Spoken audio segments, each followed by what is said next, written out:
പ്രണയ ഋതു അഗ്നിയുടെ സ്വന്തം ഡെവിൾ. കിച്ചുവിൻ്റെ മുന്തിരിയുടെ അടിയും കളിയുമായി അന്നേ ദിവസം കടന്നുപോയി. ഡോക്ടറുടെ നിർദ്ദേശപ്രകാരം ഇനി ഒരാഴ്ച കൂടി എന്നതായിരുന്നു പാർവതിയുടെ ട്രീറ്റ്മെൻറ്റ്. അതിനുശേഷം എങ്ങനെയെന്നുള്ള ചിന്തയിലായിരുന്നു എല്ലാവരും. വേദ അതിന് ചെവിക്കൊടുത്തില്ല. എന്തായാലും അവസാന വാക്ക് ആദിയുടെ തന്നെയായിരിക്കും. ഇനി എത്രയെല്ലാം ചർച്ച നടന്നാലുമെന്ന് അവൾക്ക് ഈ കുറഞ്ഞ ദിവസത്തിനുള്ളിൽ തന്നെ മനസ്സിലായിരുന്നു. എല്ലാവരും തങ്ങളുടെ ചർച്ച എങ്ങുമെങ്ങും എത്താതായി നിന്നതോടുകൂടി എല്ലാവരും ആദിക്ക് നേരെ തിരിഞ്ഞു. ആ ഒരു ചോദ്യത്തിന് എന്ന രീതിയിൽ ആദ്യ അവരെ തന്നെ നോക്കിയിരിക്കുകയായിരുന്നു. ആദിയോടുള്ള ആ നോട്ടം കണ്ടതും അവന് മനസ്സിലായി ഇനി തൻ്റെ അഭിപ്രായത്തിനായാണ് എല്ലാവരും കാത്തിരിക്കുന്നതെന്ന്. അവൻ ദീർഘമായി ഒന്ന് നിശ്വസിച്ച ശേഷം, വിച്ചേട്ടനും ഞാനും കിച്ചും ഇപ്പോൾ ഞങ്ങളുടെ തറവാട്ടിലേക്ക് പോകുന്നു. വേദയും പാർവതി ചേച്ചിയും അവരുടെ വീട്ടിലേക്കും പോകുന്നു. ഇനി പെണ്ണ് കാണൽ, കല്യാണം എല്ലാം അതിൻ്റേതായ ചടങ്ങോടുകൂടി തന്നെ നടക്കട്ടെ. എല്ലാവരുടെയും ജീവിതത്തിൽ ഉണ്ടാകുന്ന ഓരോ മൊമെൻ്റ് അല്ലേ, അത് എത്ര വാല്യുബിൾ ആണെന്നുള്ളത് ആ ഒരു മൊമെൻ്റ് കഴിയുമ്പോഴും അത് പിന്നീട് ആലോചിച്ചിരിക്കുമ്പോൾ മാത്രമേ അറിയാൻ സാധിക്കുള്ളൂ. എല്ലാവരുടെയും ജീവിതത്തിൽ ഇതുപോലൊരു മൊമെൻറ്റ്സൊക്കെ ജീവിതത്തിൽ അപൂർവമായിട്ടേ കിട്ടാറുള്ളൂ. അതുകൊണ്ട് അത് ഒരിക്കലും എൻ്റെ എണ്ണം നഷ്ടപ്പെടരുതെന്ന് എനിക്ക് നിർബന്ധമുണ്ട്. അവൻ അത്രയും പറഞ്ഞ് എല്ലാവരുടെയും മുഖത്തേക്ക് നോക്കിയപ്പോഴും എല്ലാവർക്കും അത് സമ്മതം എന്ന രീതിയിൽ തന്നെയായിരുന്നു. വേദയെ നോക്കിയപ്പോൾ അവളും അത് അംഗീകരിച്ചതായിട്ട് അവളുടെ മുഖഭാവത്തിൽ നിന്ന് ആദിക്ക് മനസ്സിലായി. ആദ്യം ഒരു ചെറുചിരിയോടെ വേദയെ നോക്കി. എന്നാൽ അപ്പോഴാണ് കിച്ചു ആ ഒരു നോട്ടവും അവൻ്റെ ചുണ്ടിൽ മിന്നിമായുന്ന ആ ചിരിയും കണ്ടത്. എടാ നീ ഞാനറിയാത്ത അണ്ടർഗ്രൗണ്ട് വഴി ലൈൻ വലിക്കുന്ന ഇപ്പം ശരിയാക്കി തരാം. അല്ല വേദമോളെ, മോക്കും കല്യാണം ഒന്നും വേണ്ടേ? പാർവതി ചേച്ചിയോടൊപ്പം തന്നെ നമുക്കും മോടെ കല്യാണം കൂടെ നടത്താം. ആരെങ്കിലും ഇഷ്ടമുണ്ടോ? ഉണ്ടെങ്കിൽ നമുക്കങ്ങ് നടത്താന്നേ. എന്തായാലും ഇത് നടക്കും. അതിനോടൊപ്പം തന്നെ മോളുടെ പ്രണയം ഉണ്ടെങ്കിൽ അതും കൂടെ നടത്താം. ഈ ഏട്ടൻ മോക്ക് ഫുൾ സപ്പോർട്ടായിട്ട് കൂടെ കാണും. കിച്ചു അവളുടെ അടുത്തേക്ക് ചെന്ന് എന്ന് പറഞ്ഞതും വേദ കിച്ചുവിനെ ഒന്ന് നോക്കി. ഇല്ലേട്ടാ, എനിക്ക് അങ്ങനെയുള്ള ഇഷ്ടങ്ങളോ കാര്യങ്ങളോ ഒന്നുമില്ല. എൻ്റെ ചേച്ചിക്ക് ആരെയാണോ ഇഷ്ടപ്പെടുന്ന അയാളെ മാത്രമേ ഞാൻ വിവാഹം കഴിക്കൂ. അവളുടെ ആ മറുപടി ഒരു പുഞ്ചിരിയോടെ തന്നെയായിരുന്നു പാർവതി കേട്ടിരുന്നത്. എന്നാൽ കിച്ചുവിൻ്റെ അവസ്ഥ മറിച്ചായിരുന്നു. ഇത്രയും നാൾ തന്നോട് കുറുമ്പും കുസൃതിയും കാട്ടി തന്നെ ഏട്ട എന്ന് പോലും വിളിക്കാത്തവളുടെ വായിൽ നിന്നും അപ്രതീക്ഷിതമായി ഏട്ട എന്ന് വിളി കേട്ടതും ഷോക്ക് അടിച്ചതുപോലെ നമ്മുടെ കൊച്ചു നിന്നുപോയി. വിച്ചുവിൻ്റെ ആ നിൽപ്പ് കണ്ട് കിച്ചുവിന് കാര്യമൊന്നും മനസ്സിലായില്ല. അവൻ അവൻ്റെ അടുത്തേക്ക് ചെന്ന് ഒന്ന് തട്ടി. ഒരു ഞെട്ടലോടെ കിച്ചു വിച്ചുവിന് നേരെ തിരിഞ്ഞ്, ഏട്ടാ, എന്നെ വേദ ഏട്ടാന്ന് വിളിച്ചു. ആ, ഞങ്ങളെല്ലാവരും കേട്ട്. അതിനെന്താ? അവൾ ഇന്ന് വരെ എന്നെ അങ്ങനെ വിളിച്ചിട്ടില്ലേട്ടാ. അവൻ്റെ പറച്ചിൽ കേട്ട് വേദയ്ക്കും ചിരി വന്നു. എന്തേ, കിച്ചേട്ടനെ ഞാൻ കിച്ചേട്ടാന്നോ അല്ലാതെ വേറെ എന്തെങ്കിലും വിളിക്കണോ? അവളൊരു കുറുമ്പോടെ വെച്ചു. വേണ്ട, എൻ്റെ അനിയത്തിക്കുട്ടി എന്നെ ഏട്ടാന്ന് വിളിച്ചു. അവളുടെ വായിൽ നിന്നും ഏട്ടാ എന്ന് വിളി കേട്ടതും വീണ്ടും കുഞ്ഞിന് വല്ലാത്ത ഷോക്ക് തന്നെയായിരുന്നു. അവൾ അങ്ങനെ ഒന്ന് പെരുമാറുകയോ ചെയ്യുമെന്നുള്ളത് യാതൊന്നും നമ്മുടെ വീച്ചൂട്ടൻ ഇതുവരെ പ്രതീക്ഷിച്ചിരുന്നില്ല. അതുകൊണ്ടാണ് പുള്ളിക്കാരൻ ഇത്ര ഷോക്കായത്. ദിവസങ്ങൾ വീണ്ടും കടന്നുപോയി. ഇതിനിടയിൽ രണ്ടു കൂട്ടരും അവരവരുടെ വീട്ടിലേക്കുള്ള സർപ്രൈസ് എൻട്രി പ്ലാൻ ചെയ്യുക തന്നെയായിരുന്നു. അവർ രണ്ടുപേർക്കും പോകാനുള്ള വണ്ടികളെല്ലാം വന്ന് മുറ്റത്ത് നിന്നതും രണ്ടു കൂട്ടരും റെഡിയായിട്ടിറങ്ങി. കിച്ചു ഒന്ന് തിരിഞ്ഞു നോക്കി. തന്നെ നിറമിഴിയാതെ നോക്കി നിൽക്കുന്ന നന്ദിതയും മുന്തിരിയും കണ്ടപ്പോൾ അവൻ അവരുടെ അടുത്തേക്ക് ചെന്ന് രണ്ടുപേരെയും തൻ്റെ തോളോട് ചേർത്ത് നിർത്തി. ഞാൻ വരും കേട്ടോ, രണ്ടുപേരെയും എന്നോടൊപ്പം കൊണ്ടുവൻ. പക്ഷേ ഇപ്പോഴല്ല, അതിന് ഓരോ ചടങ്ങില്ലേ. പെണ്ണ് കണ്ട് എൻ്റെ താരിയുമായിട്ട് വേണം നീ എന്നോടൊപ്പം ഇവിടെ നിന്ന് എല്ലാവരുടെ അനുഗ്രഹത്തോടു കൂടി ഇറങ്ങണ്ട. അവനൊരു കുറുമ്പോടെ നന്ദിതയോട് പറഞ്ഞു. അല്ലാതെ ഇപ്പോൾ ഒരു നിമിഷം വിചാരിച്ചാൽ എനിക്ക് പറ്റും, പക്ഷെ വേണ്ട. പിന്നെ എൻ്റെ മുന്തിരി കൊച്ച് കാര്യമൊന്നും വേണ്ട കേട്ടോ. ഏട്ടൻ അവിടെ ചെന്ന് മോക്ക് പഠിക്കാനുള്ള എല്ലാ സൗകര്യവും ഉണ്ടാക്കിയിട്ട് ഇവിടെ വന്ന് എൻ്റെ കുഞ്ഞിനെ ഞാൻ കൊണ്ടുപോകും. അവൻ പറഞ്ഞത് മുന്തിരി കണ്ണ് നിറച്ച് അവനെ നോക്കി. അയ്യേ, എൻ്റെ കുറുമ്പി കരയുവാണ്. ഏട്ടൻ പോയിട്ട് പെട്ടെന്ന് വരാം കേട്ടോ. അവളുടെ നെറുകയിൽ ഒന്ന് ചുംബിച്ച് നന്ദിതയോട് കണ്ണാൽ പോവുകയാണെന്ന് യാത്ര പറഞ്ഞ് അവൻ അവിടെ നിന്നിറങ്ങി. അവൻ്റെ കണ്ണുകളും അറിയാതെ നിറഞ്ഞിരുന്നു. എന്നാൽ വിച്ചു പാറുവിനെ തന്നോട് ചേർത്ത് നിർത്തി നെറുകയിലൊന്ന് മുത്തി അവളെയും കാറിലേക്കാക്കി. ആദ്യ കാറിലിരുന്ന് വേദയെ തന്നെ നോക്കുമെന്ന്. വേദയുടെ കണ്ണ് അറിയാതെ പോലും ആദിയുടെ അടുത്തേക്ക് വന്നില്ല. എന്നാൽ അവൻ കണ്ടിരുന്നു ഇടം കണ്ണിട്ട് അവനെ നോക്കുന്ന വേദയെ. അവനൊരു ചെറുചിരിയോടെ അവളെ തന്നെ നോക്കിയിരുന്നു. അവസാനം അവൾ കാറിലേക്ക് കയറുന്നതിന് മുമ്പ് ഒന്നുകൂടി ആദിയെ നോക്കിയപ്പോൾ തന്നെ നോക്കിയിരിക്കുന്ന ആദിയെ കണ്ടതും ഒരു വല്ലാത്ത ചളുപ്പ് അവൾക്ക് തോന്നി. പെട്ടെന്ന് തന്നെ കാറിനകത്തേക്ക് കയറി അവൾ ഡോർ ക്ലോസ് ചെയ്ത് എല്ലാവർക്കും ബായ് പറഞ്ഞ് കാർ അവിടെ നിന്നും യാത്രയായി. ഏകദേശം 2 മണിക്കൂറത്തെ യാത്രയ്ക്ക് ശേഷം സ്വർണ്ണലിപിയാൽ മാങ്കോട് എന്ന് എഴുതി വെച്ചേക്കുന്ന തറവാട്ടിന് മുന്നിലേക്ക് അവരുടെ കാറ് വന്നു നിന്നു. അതിൽ നിന്നും ആദ്യം ഇറങ്ങിയത് വേദ തന്നെയായിരുന്നു.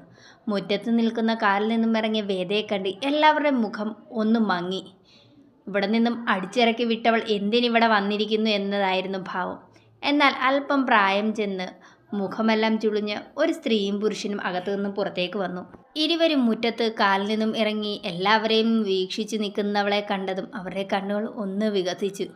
മോളെ വേദേ വിളിച്ചുകൊണ്ട് അവരുടെ അടുത്തേക്ക് പായാൻ നിന്നവരെ മുന്നിൽ നിൽക്കുന്ന ഒരു പുരുഷൻ തടഞ്ഞു. തങ്ങൾക്ക് തടസ്സമായി നിന്നവനെ ഒന്ന് രൂക്ഷമായി നോക്കി.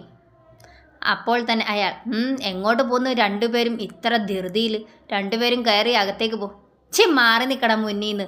എൻ്റെ കുഞ്ഞു വർഷങ്ങൾക്ക് ശേഷം ഞങ്ങളെ കാണാൻ ഈ മുറ്റത്ത് വന്നപ്പോൾ ഞങ്ങളെ തടയാൻ നിൽക്കുന്നു. മാറി നിൽക്കടാ.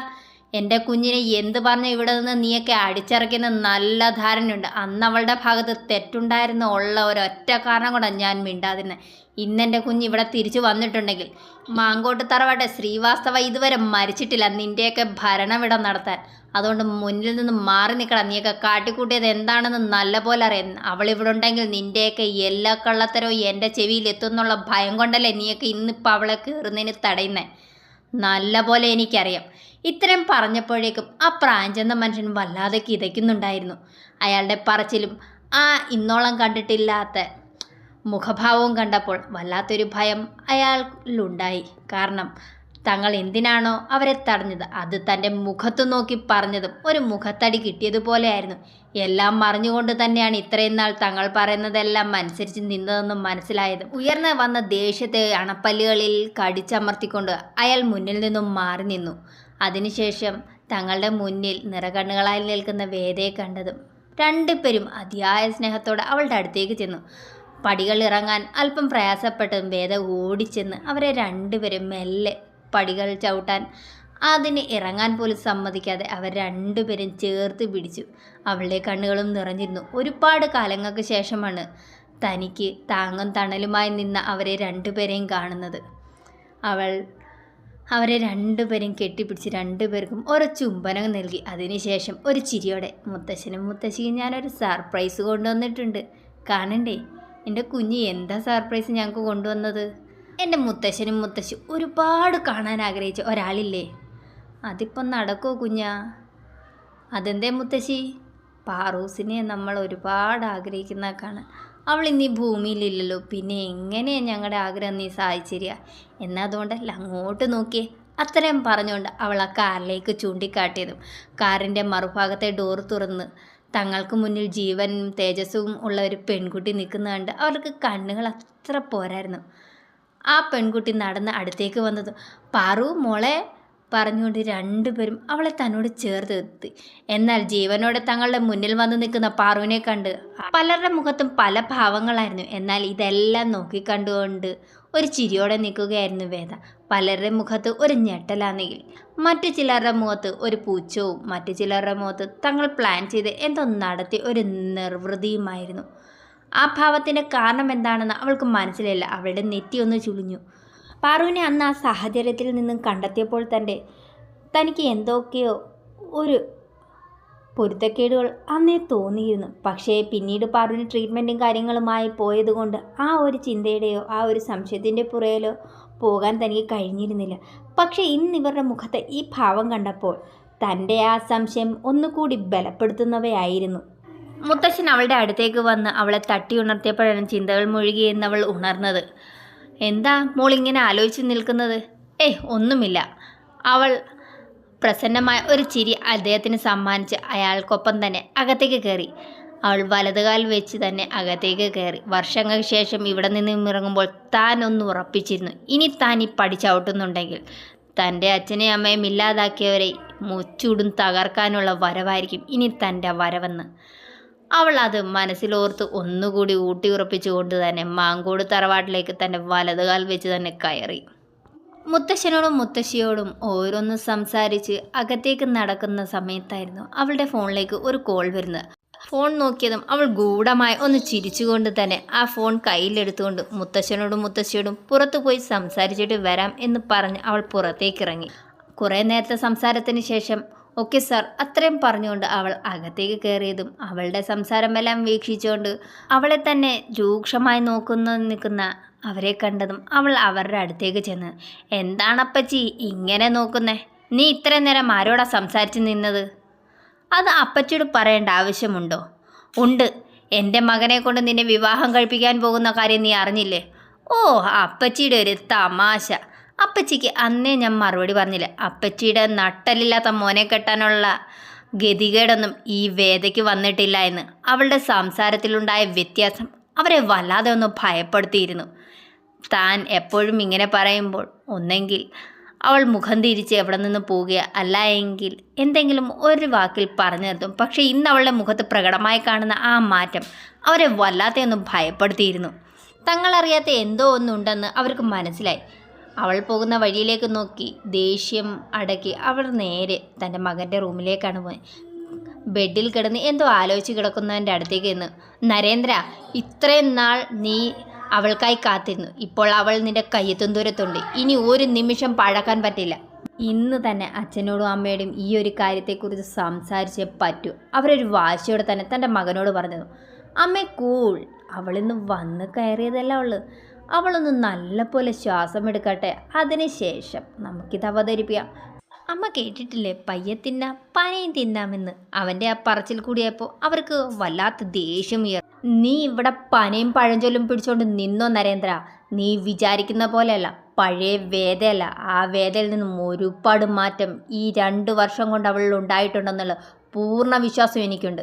അവർ പറയുന്ന മനസ്സിലാകാതെ നരേന്ദ്രൻ അവരെ ഒന്ന് നോക്കി. അമ്മ എന്തായി പറയുന്നേ? അവർ അന്നേരം ഉമ്മറത്ത് നടന്ന സംഭവം പറഞ്ഞു. ഓ, അവൾ ഇത്രയൊക്കെ മാറ്റം സംഭവിച്ചോ? നമുക്ക് കാണാം. ഒന്ന് സമാധാനപ്പെടമ്മേ. അമ്മയോട് ഞാൻ പറഞ്ഞില്ലേ, അമ്മയ്ക്ക് എന്നിൽ വിശ്വാസമില്ലേ? വിശ്വാസമൊക്കെ ഉണ്ട് മോനെ, പക്ഷേ ആ ഒരു പക്ഷേക്ക് യാതൊരു സ്ഥാനവുമില്ല. അവരെ പറഞ്ഞ് പൂർത്തിയാക്കാതെ നരേന്ദ്രൻ അതിനിടയിൽ കയറി പറഞ്ഞു. അവർ ദീർഘമായി ഒന്ന് നിശ്ചയിച്ച് അവിടെ നിന്നും അവനെയും കൂട്ടി, മോനൊന്നും കഴിച്ചില്ലല്ലോ, ബാ, അത്രയും പറഞ്ഞുകൊണ്ട് അവനെയും കൂട്ടി ഡൈനിങ് ഏരിയയിലേക്ക് ചെല്ലുമ്പോൾ കാണുന്ന കാഴ്ച പാറുവിനും വേദയ്ക്കും മുത്തശ്ശനും മുത്തശ്ശിയും ഇരുഭാഗത്തിരുന്ന് ആഹാരം ഊട്ടുന്നതാണ്. രണ്ടുപേരും എന്തൊക്കെ പറയുന്നുണ്ട്. രണ്ടുപേരുടെ മുഖത്ത് ഇത്രയും നാൾ കാണാത്ത സന്തോഷം കണ്ടപ്പോൾ അവർക്കെല്ലാവർക്കും വല്ലാത്ത ദേഷ്യം തോന്നി. അവർ അവിടേക്ക് ചെന്ന് ഒന്ന് ചുറ്റും നോക്കി. ആ വീട്ടിലുള്ള കുടുംബാംഗങ്ങൾ എല്ലാവരും തന്നെ ഡൈനിങ് ഏരിയയിൽ നടക്കുന്ന പരിപാടി കണ്ണും മിഴിച്ച് തന്നെ നിൽക്കുകയാണ്.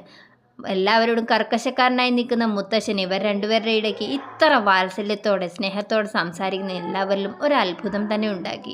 അന്നേ ദിവസം അങ്ങനെ തന്നെ കടന്നുപോയി. പിറ്റേന്ന് രാവിലെ തന്നെ എല്ലാവരും എഴുന്നേറ്റ് പാറുവിനും മരുന്നും കാര്യങ്ങളുമൊക്കെ ഉള്ളതുകൊണ്ട് അവൾ എഴുന്നേൽക്കാൻ അല്പം വൈകിയിരുന്നു. 8 മണിയോടുകൂടി എല്ലാവരും ഫുഡ് കഴിക്കാൻ ഡൈനിങ് ഏരിയയിൽ എത്തിയതും വേദയെ മാത്രം കാണുന്നില്ല. എല്ലാവരും ചുറ്റും നോക്കി.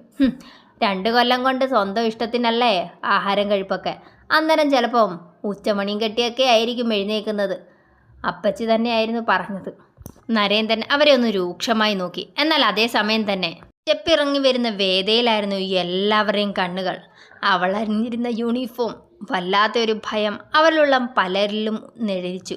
നരേന്ദ്രൻ്റെ മുഖത്ത് വിയർപ്പുതുള്ളികൾ സ്ഥാനം പിടിച്ചിരുന്നു. അവൻ തൻ്റെ ഇടത് കൈ കൊണ്ട് അവയെല്ലാം ഒന്ന് ഒപ്പി ഒരു ചിരിയോടെ തന്നെ അവളെ നോക്കി. മുത്തശ്ശനും മുത്തശ്ശിയും അവളെ തന്നെ നോക്കിയിരിക്കുക. അവൾ അവരുടെ അടുത്തേക്ക് വന്നതും അവരിരുവരും കസേരയിൽ നിന്നും ഒന്ന് എഴുന്നേറ്റു. അവൾ അവരിരുവരുടെയും കാല് തൊട്ട് അനുഗ്രഹം വാങ്ങി. അതിനുശേഷം മാങ്കോട്ടെ ശ്രീവാസ്തവയ്ക്ക് എൻ്റെ ഫസ്റ്റ് സല്യൂട്ട് ഇരിക്കട്ടെ, അത്രയും പറഞ്ഞുകൊണ്ട് തന്നെ അവൾ അദ്ദേഹത്തിന് ഒരു സല്യൂട്ട് കൊടുത്തു. മോളെ, ഇത് പഴയ റിട്ടയർഡ് കേണലല്ലേ, ഇരിക്കട്ടെ ഈ കൊച്ചുമകളുടെ വക ഒന്ന്. അവളോട് കുറുമ്പോടെ തന്നെ മുത്തശ്ശനോട് പറഞ്ഞതും അദ്ദേഹം ഒന്ന് ചിരിച്ചു. അവളുടെ നെറുകയിൽ ഒന്ന് മുത്തി. മോളെ, അന്നേരം ഇവിടെ നിന്ന് എൻ്റെ മുത്തശ്ശി ഭയക്കണ്ട കേട്ടോ, എനിക്ക് ഇവിടെ തന്നെ ആദ്യത്തെ പോസ്റ്റിംഗ്. ഇത്തിരി ബുദ്ധിമുട്ടിയെങ്കിലും കാണേണ്ടവരെയൊക്കെ നല്ല രീതിയിൽ കണ്ടപ്പോൾ എനിക്ക് ഇങ്ങോട്ട് തന്നെ പോസ്റ്റിംഗ്. ഇവിടെ അല്പം ശുദ്ധികലശം ചെയ്യേണ്ടതുണ്ട് മുത്തശ്ശി, അതുകൊണ്ട് തന്നെയാണ് ചോദിച്ച് ഞാൻ ഇങ്ങോട്ട് എൻ്റെ ഫസ്റ്റ് പോസ്റ്റിംഗ് വാങ്ങിയെന്ന് പറഞ്ഞ് പാറുവിൻ്റെ അടുത്തുള്ള കസേരയിലേക്ക് ഇരുന്നു. പാറുവിൻ്റെ ശരീരം ആകെ വിറയ്ക്കുന്നത് അവൾ കണ്ടു. പാറു ഒരക്ഷരം മിണ്ടാതെ, തന്നെ ഒന്ന് നോക്കുക പോലും ചെയ്യാതെ കഴിക്കുന്ന പാത്രത്തിൽ തന്നെ വിരലുകൊണ്ട് ഇളക്കുന്നത് കണ്ടതും വേദയ്ക്കൊരു സംശയം തോന്നി. അവളുടെ അടുത്തേക്ക് നിന്ന് പാറുവേച്ചി വിളിച്ചതും ഒരു ഭയത്തോടെ അവളെ നോക്കി.